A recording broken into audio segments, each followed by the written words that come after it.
परम पूज्य राधानाथ महाराज जी से दिल्ली में महाराज आए हुए थे और मैंने पूछा, महाराज जी ध्यान पूर्वक जप करने के लिए इतना क्यों बोला जाता है? तो महाराज बहुत सुंदर शब्द बोले हैं। बोले attention is a symptom of love. जब आप किसी से प्रेम करते हैं तो स्वाभाविक रूप से उसकी हर छोटी छोटी वस्तु पर ध्यान देंगे, कैसे वो सुखी हो जाए। तो अगर ध्यान नहीं दे रहा है व्यक्ति, बेसिकली भगवान यही तो चाह रहे, मन मना भव मद भक्तो मदयाजी माम नमस्करो। तो जब व्यक्ति ध्यान पूर्वक जप करने का प्रयास कर रहा है, he is paying his attention to the holy name. यहाँ पे भी हम जानते हैं कि अनादर पूर्वक भी नाम उच्चारण किया जाए तो अनेक अनेक पापों को नष्ट कर देता है, ताप को नष्ट करता है। तो ध्यान देने का मतलब है कि is a symptom of love. दूसरी चीज़ हम बोलना चाहेंगे बहुत सुंदर, और वो ये है कि ये परम पूज्य सच्चिदानंद महाराज की शिक्षा है। This is very nice. Attention has seeds for attraction. देखिए भगवत गीता में भी इस बात को बताया गया है, ध्यायतु विषयान पुंसा संगस्तेषु उपजायते। विषयों का ध्यान करने से व्यक्ति उसमें आसक्त हो जाता है।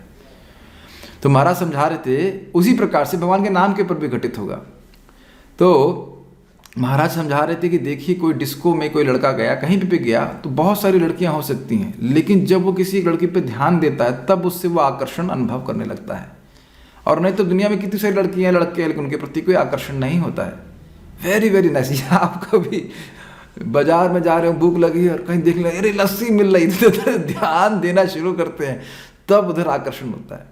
तो हो सकता है अपना पूरा जीवन ऐसे जब करते रहे, हरे हरे राम हरे राम हरे राम, और कोई आकर्षण अनुभव ना करे। इसीलिए श्रील रूप गोस्वामी जी दो बात बोलते हैं नाम में रुचि जागृत करने के लिए, केवल दो बात, आदर पूर्वक और अनुदिनम। रोज करना है और आदर पूर्वक करना, ये इस समय मेरे लिए सबसे महत्वपूर्ण है ये कार्य, कि भगवान के जाप को हम ठीक से बोलें और ठीक से हम उसको सुनने का प्रयास करें। Does make sense to you?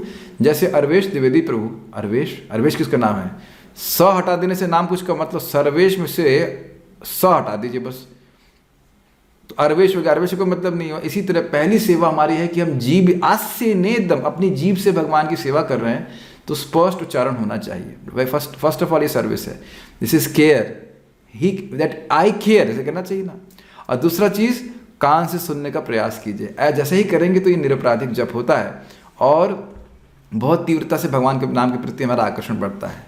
सो ये सी हम लोग बहुत अच्छी प्रकार से है। हाँ, एक और इंटरेस्टिंग बात है, यही स्मरण रखना, हमारा अटेंशन इस बात पे भी ध्यान रखना कि हम लोग हैं कौन।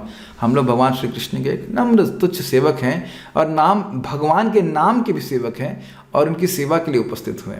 So the point is very simple, जब हम किसी की सेवा करना चाहते हैं तो उसको यथा कामम यथा कालम, काल के अनुसार और उसकी जो इच्छा है उसके अनुसार हम संतुष्ट करना चाहते हैं। ये हमारा अटेंशन का फोकस रहता है। तो मोबाइल देखना, ये देखना, वो सब देखने का मतलब है कि भी हम फोकस नहीं है। तो प्रभुपाद जी बड़ा स्पष्ट कहे, don't think anything and don't think anything else and don't do anything else. और कुछ मत सोचिए और कुछ मत करिए, unless there some very great emergency.